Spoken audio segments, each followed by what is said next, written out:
Welcome, Dayton. The Little Green Dress presents Traditions and Legacies, where we discuss family traditions and discover your legacy. Now listen with me as we remember what used to be. She is your host and author, and by she, I mean me, Kim Gresham.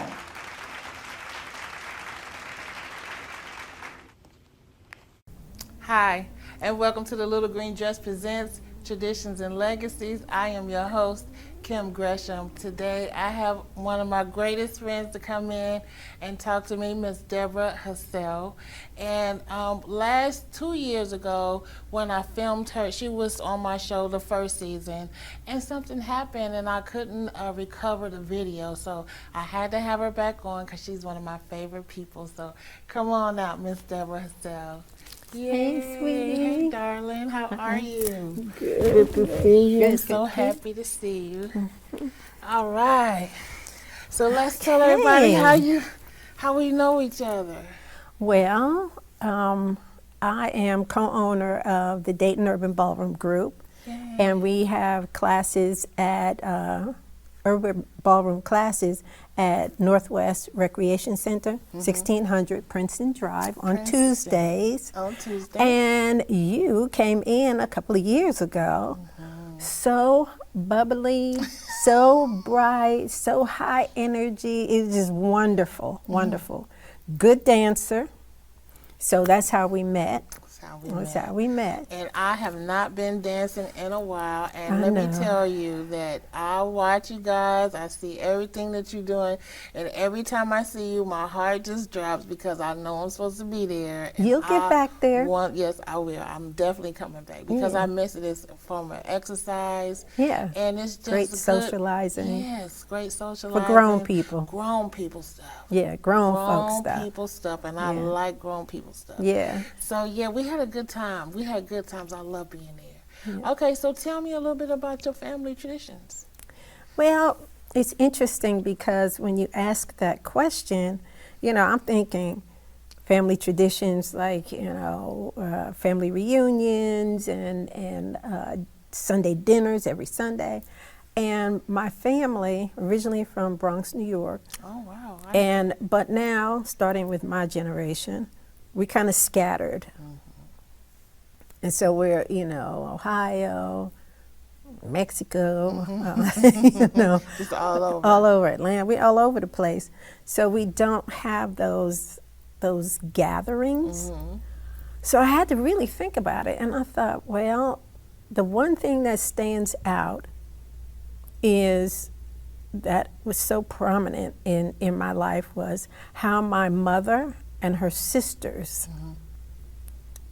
were like so tight. They were really, really tight. Of course, we had dinners and stuff like that. But what I noticed was, what I learned from them is their circle remained, even if there was a divorce or something, the new person just came into the circle, but the other person never left. And that is pretty unusual. We would go to family gatherings and there would be current husbands, baby daddies, ex-husbands, everybody was there, and the kids, and that made the kids comfortable. So that is the one thing that I know that I have kept in the forefront of my mind. And what it says to me is, because this was led by the women, sisterhood. Sisterhood. Sisterhood is so important. And I tell women, had it not been for the sisterhood, when we were going through that middle passage on those slave ships, we wouldn't have made it. Absolutely. We wouldn't have made it, Absolutely. because you lose your man, then you have to take care of maybe somebody else's man, you have to take care of somebody else's child or whatever. And so that's the one thing that, and they didn't talk about it. They just did. We just saw it. So the sisterhood and the tightness, even though I don't see my family, my cousins and stuff, if I called now, it's like, what we got to do, Right. what we got to do. And it also, they were very good at taking care of their elders. And so there was no nursing home situations. And as I'm saying all of this, I see the legacy in my daughter, and my daughter Joelle. Okay. You know, she has had, her husband had other children. There'd be times when all the kids are at the house.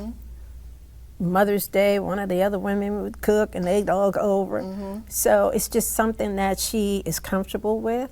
And it, again, shows her children how to maintain family and not get caught up in the definitions. Exactly. You know, not get caught up in the definitions and taking care of elders when they're sick. You know, that's important. At one time, the elders would be in your family. They weren't at the nursing home. They weren't in their own home. They were with one of their children. Right.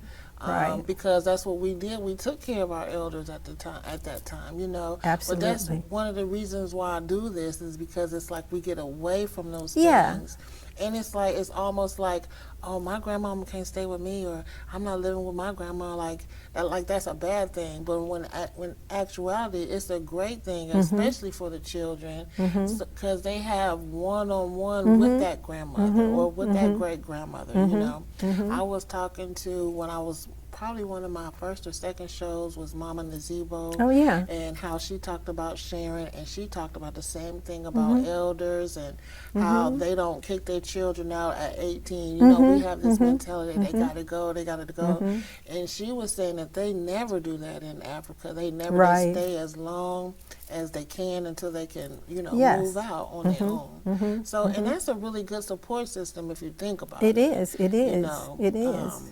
To just really have them right there. If you don't have your mom right there, your grandmama's right there. Yeah. You know what I'm saying? Yeah. I love everything about that. Yeah. I do. We have a blended family with my daughter. Her, you know, things didn't work out with me and her father, but me and him are like the best of friends. He got married. Now me and his wife is more like the best of friends. And so when I sent Ashley to be with her father and his new wife, she took care of my daughter. And Ashley was going down there when she was 5, getting on the plane. And so she took care of my daughter just like her own, and so I respect her and love her for that. And we just, that's how necessary. It's necessary. It's necessary. And I think my daughter came up a better woman because of it. You know what I mean? Because it's not that bad. Exactly. And the other part of it is, what is more powerful than someone else loving your child like you do? Like you do. You know, and it also, again, you know, society requires that people are put in boxes, categories. We have to categorize things and name them and label them to be comfortable. But life is kind of gray. It's not always black and white. It's not always black and white. You know, but so you want to teach your children, and I've heard many people say things like, you know, once they're divorced, you know, I never want to see her, whatever, and I'm not, you know, that's his wife, I can't. But when your child is spending time under the roof of someone else, even though the parent is there, the father or the mother is there, but they have a wife or whatever, that person is still responsible. And so why not maintain a positive relationship? But it also helps your child understand that love is not just, you know, the basic things that we talk about, mother, father, siblings, or whatever. Okay, it's some people don't like using the term step parent, but it's a step parent, but it's a blended family. And so, again, had we not had this attitude, which we brought from Africa, we would not have survived. Those 400 years of slavery, we could not survive. Right. That was exactly the same thing that I'm going back to Mama Nazebo too, because she was talking about sharing, and she was talking about how in their country, if someone had to go off to work, you know, a mother had to go off to work, she would have to leave her baby home, and another woman from Sure. Africa would have to breastfeed that baby and take care of that baby while Exactly. she was gone. And it was no big, you know, Yeah. they did it on their own. Like, it was not like she didn't even have to ask. They knew that she needed this done. And this is what they would do for, you know, the sisterhood. Yeah. Because that's what we do. We keep things, we kind of keep the order as far as that. Exactly, and that's what I saw in my family. Funny thing, my parents would go, my father's family is from Bermuda. First, the island of Saba, or Saba, and then they settled in Bermuda. And so those cousins and uncles would come to visit, you know, my parents would go, and then eventually my brother and I would go. For years, I thought those were my mother's people. I didn't know those were my father's people because she was the connection.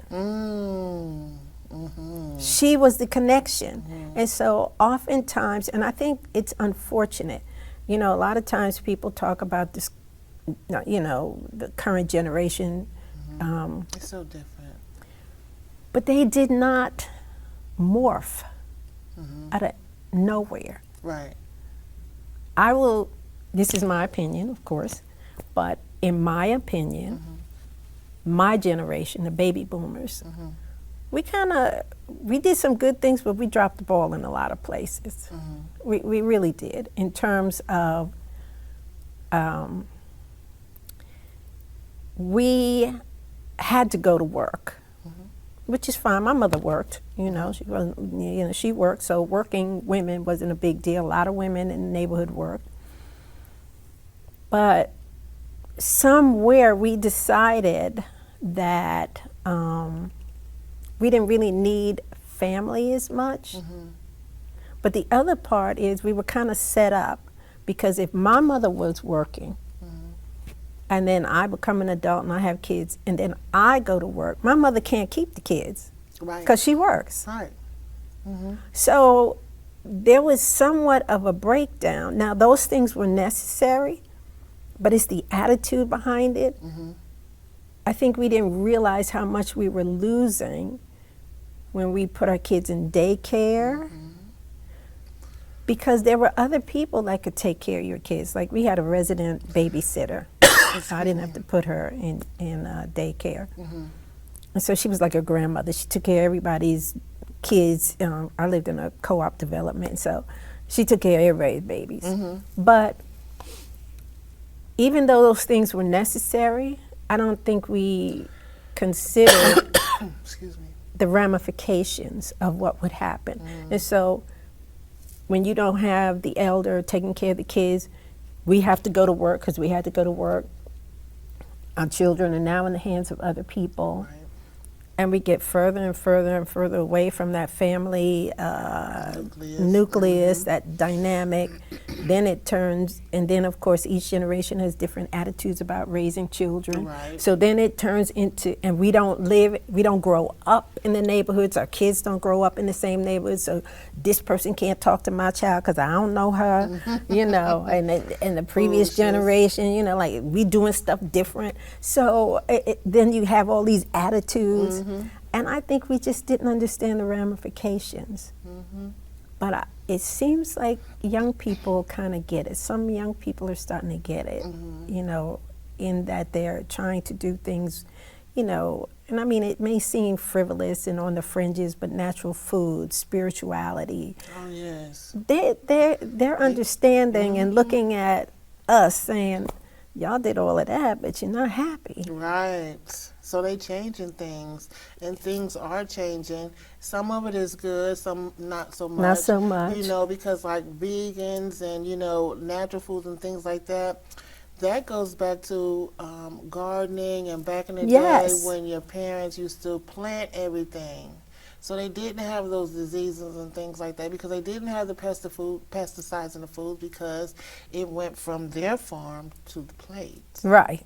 So, and that's what they're doing now. Like like farm to the table. Right. But we was doing that a long time ago, but we got away from it. We got away from it, because we trying to do everything so fast. I want the Right. macaroni and cheese fast. I need the microwave, and so now we got to put all these things in the food to preserve them so we can have it fast. You know what I mean? And the other thing too is they may not have eaten a lot of meat because meat wasn't always available, and meat was expensive. But you could have half an acre of all kinds of vegetables and stuff like that, fruit, you know. And the So, things that you're supposed to yeah. naturally eat. Yeah. Because they tell me that when you go to the grocery store, you're not supposed to go down the aisles. Yeah, Everything in the on the aisles fringe. is bad for you. Yeah. It's around. Right. Wow. Interesting, right? That's interesting. You know how many aisles is in it? I know. And you ain't supposed to go to none of them. Like all of that is bad. All of that is bad. I mean, that's like a whole nother topic because it's so wild that a lot of the things that we eat here in the United States of America are banned in other countries. And they still let us eat it. Because they just, want money. us to be right. Because it's all about money. It's all about the electronics and what we're going to do next, And that's why we don't never, really stop and, pay attention to what was. And because we was happier at one time, back in the day, when everybody could discipline your kids. Like, now, if you say one thing to one of them little monsters, I mean, not monsters, you're beautiful children. If you say anything, it's on. It's on. I mean, on. For real. So, and it didn't used to be like that. And I'm just really wanting to get back to, We trusted our elders, and we also knew our place. Like I love my daughter. She's 45 now. Joelle teaches elementary school. That's awesome. We are now to the point at 45, I can say she's my friend, but at the same time, she still understands her place. Right, absolutely. And I think when you start deciding to be your child's friend when she's in 3rd grade, right, that's the problem. I think that's when you're setting yourself up. Of course. Because everybody has their place. And one of the things I used to tell my daughter is, because some things are just do it because I said so. Some things are, you can't explain everything. But the thing about that is, I would tell her, well, no, just do it because I said so. Then I would say, catch up later. You'll figure it out later, but right now, this is what you're going to do. You'll catch up later. You ain't going to get it now, but I don't care about that. Right. But, now everybody wants to explain everything, and you don't want to hurt their feelings. And I want them to like me. Yeah. You don't have to like me. Right, you're not really supposed to like me. You don't have to. It's a wonderful thing if you do, but you don't have to. You're not supposed to. Because if you like 7, 8, 9, if you 15, you don't have to like me, but you're going to do what I tell you to do. Exactly. And it's in the wildest thing, she raising her kids the same way. Right, because you do what you know. Right, and you have to have some kind of boundaries. Absolutely. If you don't have boundaries, they will run you and they will run amok, and you will just be sitting there because you're not going to know what to do with this child who's running you. And they start running you at the age of 3. Right, because you don't discipline them. And society, the other thing is, like I tell my grandkids, I have 3 grandkids, or I tell my daughter, any young person, the world's not going to love you like I do. Exactly. Now, see, I can take some stuff from you, maybe. You know what I mean? But the world is not going to love you like I love you. And their definition of good, bad, stepping out of line, being obedient, those definitions are subjective. They're not, like cut and dry. Right. So you have to learn how to monitor yourself. And you learn boundaries and learning how to monitor yourself in the home. Right. So when you enter the world, you have those skills to practice. Absolutely. We need all of that. We need all of that back because it's just, sometimes I just feel so bad for the kids, I do too. coming up now because they have friends instead of like real parents that's really doing real parenting because they want them to like them so much, and they don't want them to be mad and they want them to have everything that they didn't have, but it's a time and a place to give them those things because if you give them everything now, then they won't have anything to look forward to, and then they expect everyone else to do the same. Exactly. And that's not how the world goes. The world doesn't work that way. Right. Everybody doesn't get, everybody don't get a trophy. You know how everybody get a trophy now? Girl. If you lost, you lost. Okay. And take that home with you and learn how to be a gracious loser. But now you don't even know how to be a gracious loser because everybody, you get to get one, you get to get one. Yours the same color as mine, and I'm first place. How is that? You know what I mean? That is so wild to me because you can't always win. Right, because you don't always win at life. Right. And the other part of it is just what you say. You have to learn how to accept those positions. You're in first place this time, you're in second place. But if everybody gets a trophy, what's the point of competition? Right. It's Just not let a them competition. just let them run around and then just give the trophies. Right, because that's what you're doing basically. Right. That's basically and they're not really learning. You hindering Right. them. You're hindering the kids by not teaching them how to write in cursive, by not putting I've even heard they don't even want to put regular clocks in the. I know, everything is digital. I'm telling you, here's what's really funny. If, let's say, we really have some major issues in this country where internet, all that stuff goes down, I don't know what's going to happen to them. Do? They're going to have to follow us. And because they don't know anything else to do, they would really be lost. They would be lost. I mean, when you can't read cursive, that's You can't it's so read. funny. I know somebody, my daughter teaches. She teaches first grade. And she says when she sends a note home, she writes it in cursive. So the kids Because the kids can't read it.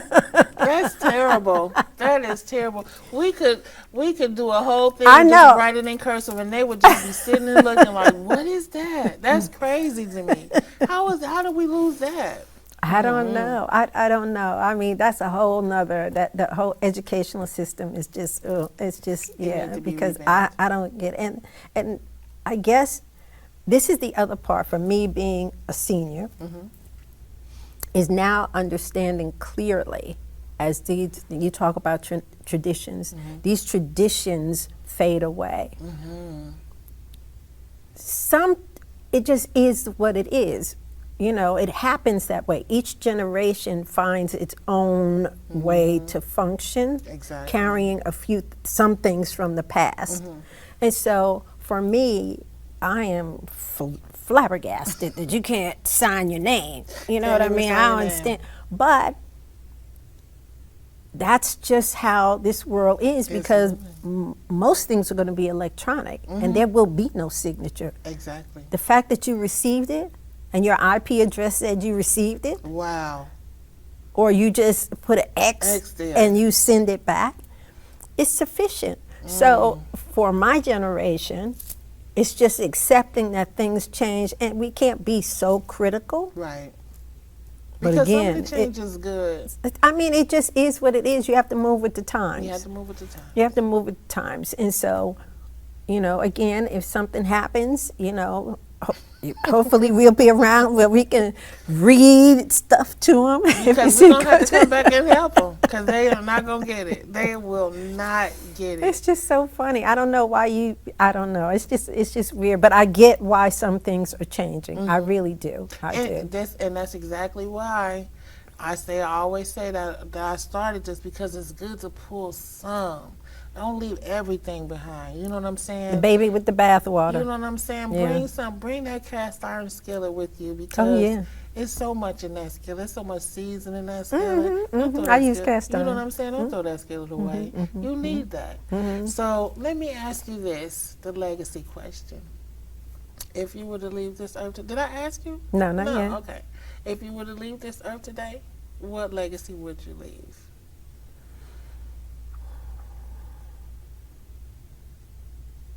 I think the greatest legacy that I would leave, just thinking about my daughter, I have one child. Mm-hmm.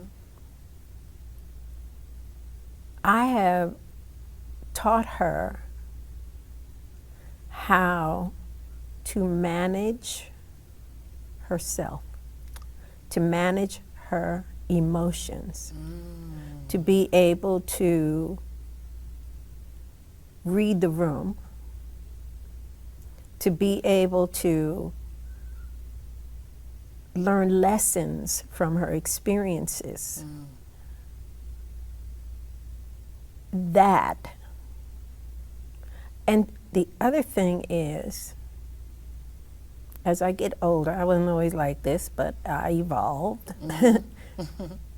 You have to speak love in your life, in your heart, in your mind, because there is so much negativity around that you have to fight and work hard to be a loving, empathetic human being. And so that is the legacy. Even with people that I know, my friends or whatever, you have to speak love, you know, to yourself, which then helps you speak it to others. And one of the things, it's interesting, going back to, okay, legacies. On my father's side, again, they're from Saba, Bermuda, and my grandfather was a sailor. And so my grandparents used all natural stuff. I mean, even remedies for illness and all of that stuff. And so I have been able, my brother and I, excuse me, Jerry, my brother and I have been on that journey for a long time because it seemed natural for us. And so again, my legacy is to leave my, and she has a doctorate in naturopathic medicine.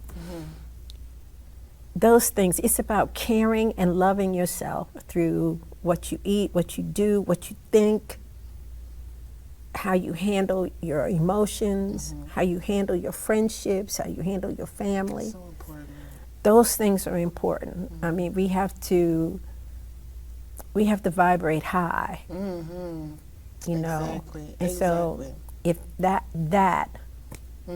that's important.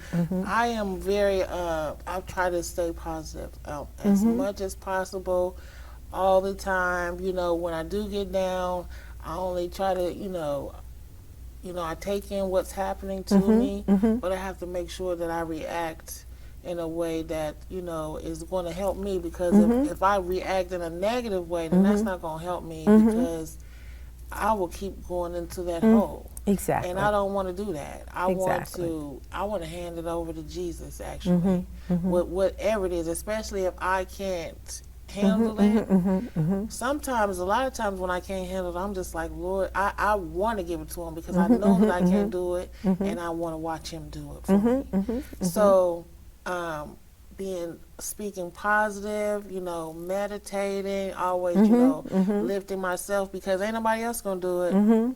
And you have to do that in order to be in front of other people. And then when there's people around me that is negative, I am trying to get away, because I can't have that in my spirit. I don't want it in my spirit. Right. Because it's so much that you can, life can put that in your spirit. Right. Everyday stuff, you know. And the thing, that's why I don't watch, you know, and people think, hey, you don't know what's going on. I mean, what am I going to do about it? But you know what I mean? Like the news? Yeah, I don't need to, I don't want to, because if it's like, it just invades your soul. It does.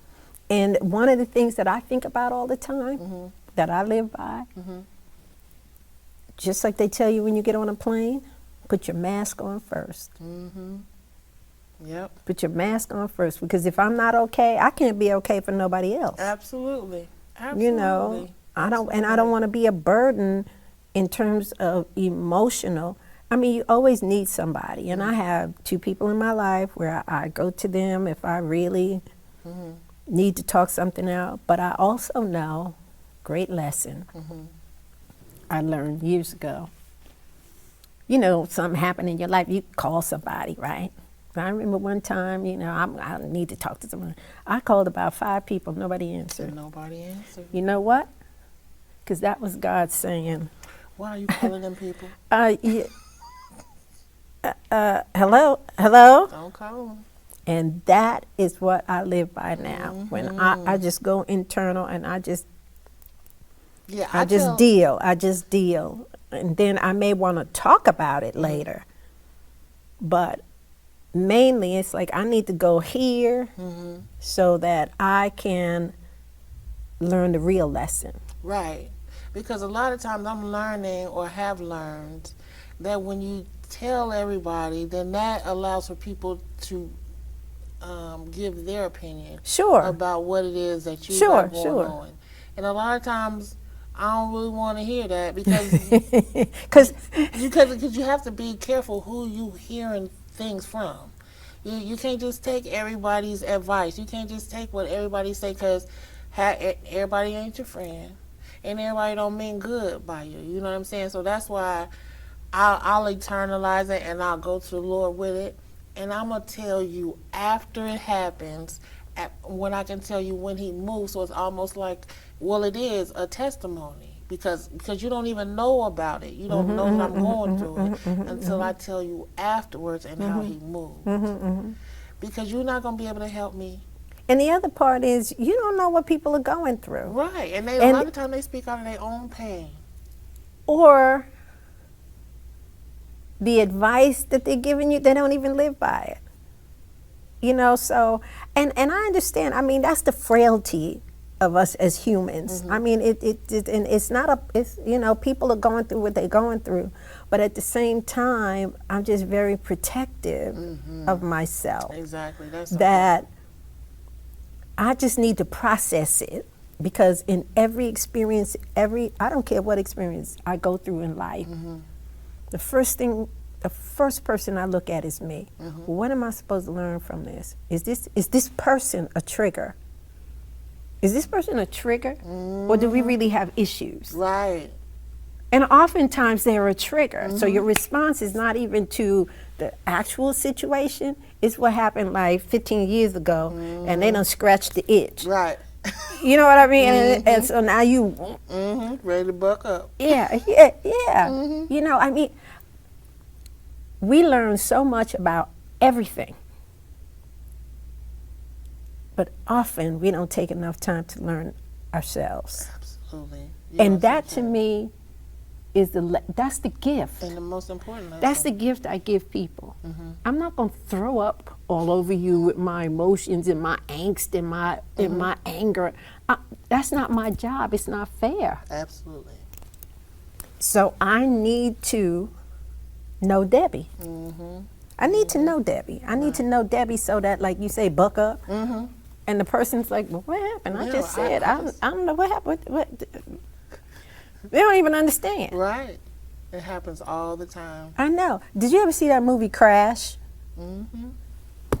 That's one of my and that's just what we do. We just crash into each other. We just crash into each other. And you expect the person to know how you feeling.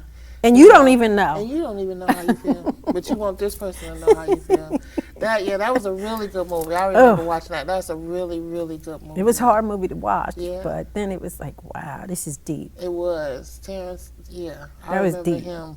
I remember him and it was the mixed couple, I think. Yes. Well, she was really... was she mixed, and she was really light. I think she was really light. Yeah, it was. Yeah, it was good. It was deep. Yeah, it was deep. I know. It was kind of hard to watch. But that's what's going on now all the time. Still, we have that. But I could sit here and talk to you. I know. Right. I know. I can just keep on. I and know, I know, I But know, I we know. are at the end, and I am just so glad that you came and stopped by to visit me. I'm so glad I did it. I'm going to tell you, I didn't even tell anybody I was coming because I said, this is why. Because I didn't want to have to speak about my being nervous. And if I told people, then I would have to, that's part of the whole thing. Right, being Oh, I'm a little nervous. nervous.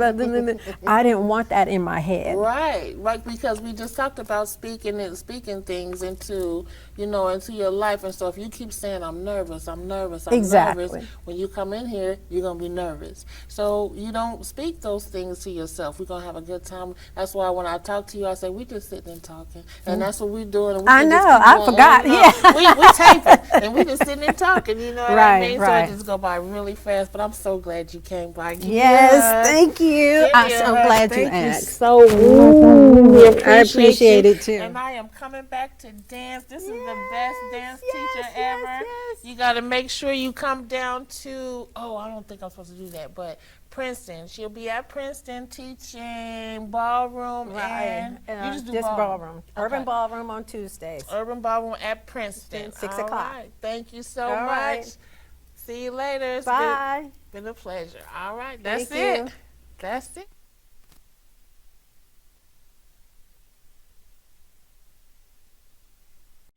Thank you for watching The Little Green Dress Presents Traditions and Legacies. Don't forget you can see all our videos on my YouTube channel under the same name, Facebook, Twitter, and Instagram. You can purchase The Little Green Dress coloring books and books from Amazon.com, also from The Little Green Dress online. Thank you.